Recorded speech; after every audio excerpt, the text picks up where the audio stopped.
Hey, well, that's a sight you won't see very often. My door open. I'm not gonna whine and complain that nobody kept me company when I had surgery. That's pretty good. Onions, garlic, zucchini. Then I made a little sauce. Sesame oil, fish sauce, rice vinegar, liquid smoke, a little Indian spice I'm particularly fond of, and lime juice. It was pretty heavy on the acid, but then I put it over kasha, coarse grain kasha that was cooked in vegetable stock. I just have some notes here on the video. As it turns out, I'm a pretty good cook. Like, my roommates both enjoy food that I prepare.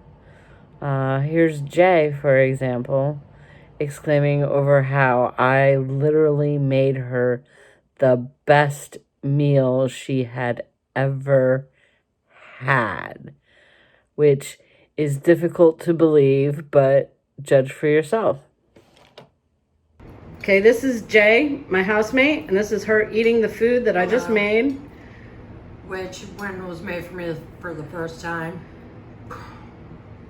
one of the best meals I've ever eaten.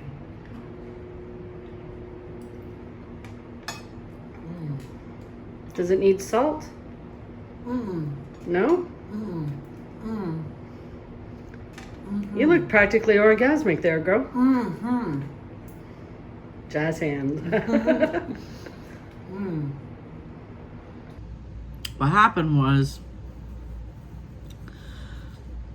the housemate that's getting the surgery on her neck today decided, I don't know what she decided, but she started in on me, saying that I was selfish and crap. And before she knew it, she had a face full of me. She's like, go away. I'm like, in her face, don't fucking call me selfish. I'm not taking it. I know that's a delusion I need to scream the fuck out of, scream at the fuck of, whatever. I just know I scream. So then the sheriffs came over. Debbie got pissed. She's all, I'm gonna call the sheriff on you. And the sheriff wanted to know if I could keep the peace. And I'm like, yeah, I could, but I'm just not gonna. I mean, okay. So it looks like I am, but I'm not. You know.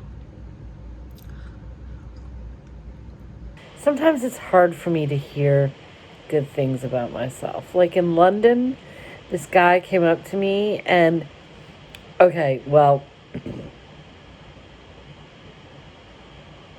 there's a story about London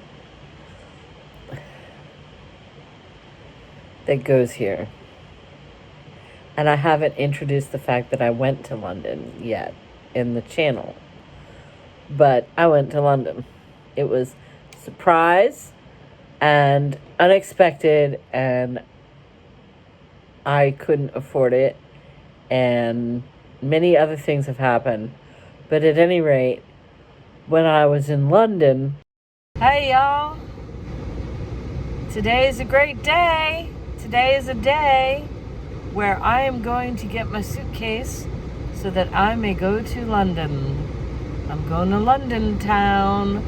I'm going around London town, searching down my fucking clown. Actually, that's not true. I'm going to stalk a nun.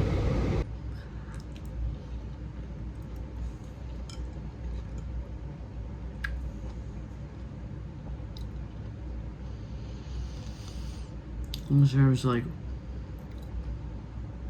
you can't be screaming at people. I'm like, yeah, you can't be telling people they're selfish. I was like, Dude, I don't care. I didn't do anything illegal. You have a problem, the problem's not going to be solved by talking to me. Okay? If you don't want me screaming at her, you talk to her. She needs to change her behavior. I'm perfectly fine screaming. And he's like, yeah, but if you let her get in your head and get all upset, then she's controlling you. And I'm like, hello, I'm sitting here chilling, talking to the sheriff, okay? She's out there doing whatever, freaking out, okay? So it looks like I'm controlling her because she's all freaked out and I'm just sitting here chillaxing, telling the sheriff where to go. There was this guy who was walking by with a bottle of champagne, and I stopped him. I said, hey, what's the occasion? And he said, it's my birthday. He said, guess how old I am? And I looked at him and I said, 27. And he said, I'm 26. And he's like, do you want to share this bottle of champagne with me? And we could just go over here and sit down and drink it. And I was like standing out of my hotel, and over here was like an electrical box. I was like, isn't it illegal to just like sit out in public and drink? You know, because like where I'm from, it's illegal to sit outside in public and drink. You know, just hey, this is what I'm doing is I'm sitting outside drinking in the public. Not my house, not my yard. That's not a place where I control the situation. But just like out in the world, sitting around drinking. I was like, this doesn't sound legal. Because in Florida, I don't think it is. So he's like, no, it's legal. And I'm like, oh, okay, well then I know a better place. Which is, you know, how I roll. So we sat around drinking champagne and smoking cigarettes. And he seemed very eager to convince me that I'm beautiful. And I'm just sitting there going,